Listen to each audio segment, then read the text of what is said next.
Shorthand Dictation, Karnataka, November 91, 80 words per minute, 10 minutes speed. 10 seconds, 5 seconds.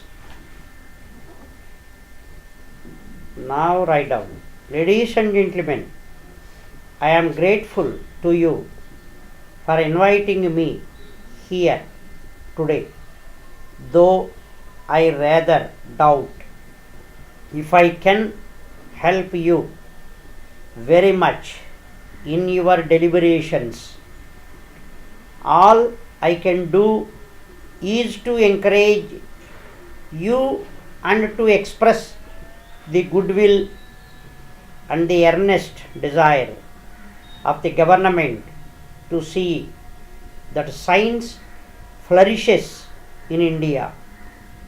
A little more than 5 years ago, we passed the scientific policy resolution. I was reading it today and I felt that it was a good resolution. If we had to sit down to draft it today, probably it would not be very different from what we did then. The question that arises now is how far have we lived up to it? We have perhaps not implemented it as fully as many of us had hoped. I think there is a general appreciation in India of the importance of science and technology. Its importance is no doubt growing in our universities and special institutes. More and more students are taking to the study of technical and scientific subjects. There is one criticism that is often made about the financial resources that are made available for scientific work. I suppose true to say that we are rather slow moving in that direction, and some of our work has suffered because of lack of money. I attach the greatest importance to education.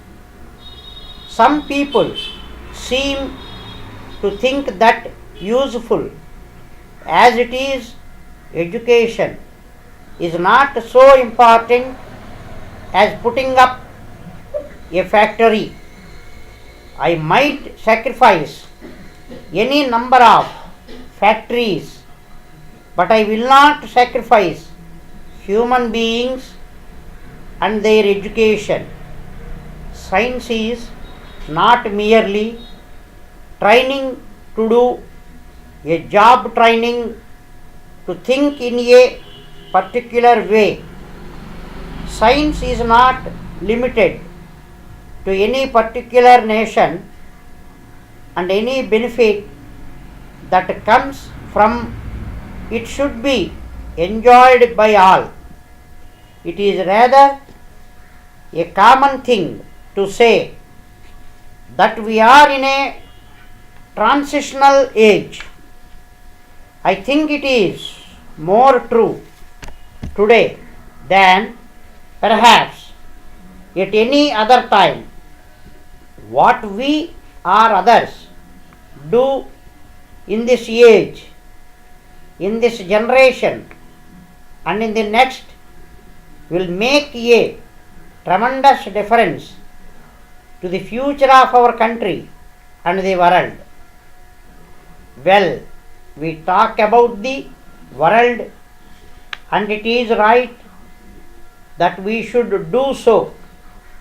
Of course, we are not shaping the world. All we can do is to try to shape our own country.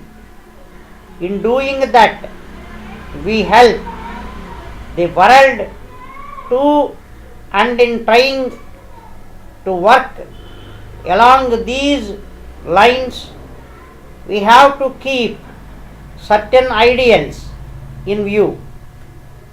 We are committed to the ways of peace and peaceful development. Unfortunately, we are being pulled more and more by external dangers to our country. We have to necessitate our thinking more and more towards defense. We have to do it because a country which cannot defend itself can do precious little otherwise. Nevertheless, we must realize that our real aim must be for peaceful settlement of problems and peaceful cooperation in the world. Those of us who have had the benefit of some training, scientific, technical, etc., have a greater responsibility than others. This is scientific, industrial, and technological age, and we have to utilize our opportunities. We have to give back to the country what we have received from it in the shape of training and education. I hope scientists in this country look upon their work from a larger viewpoint. Dear sir, in reply to your letter, I wish to state that I happen to be a customer of our bank from the very first year of its existence.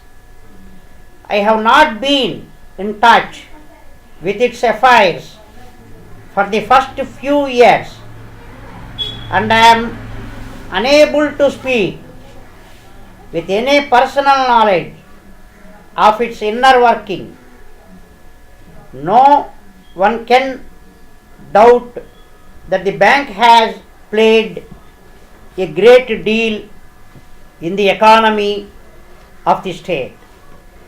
The figures giving deposits, dividends, paid reserve fund, etc., leave no doubt that the bank has been steadily growing and extending service to the public during the 25 years of its existence.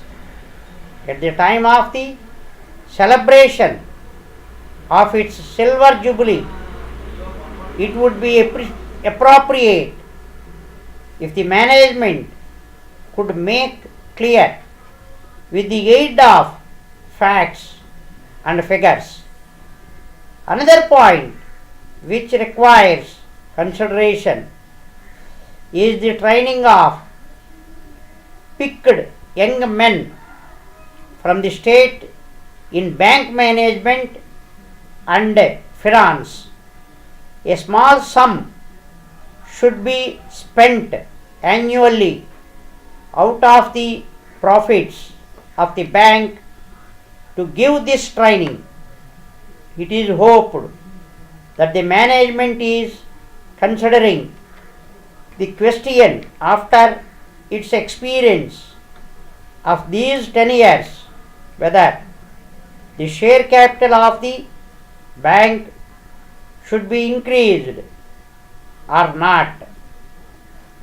The branch banks might not be opened in presidency capitals outside the state but to take banking to the rural areas.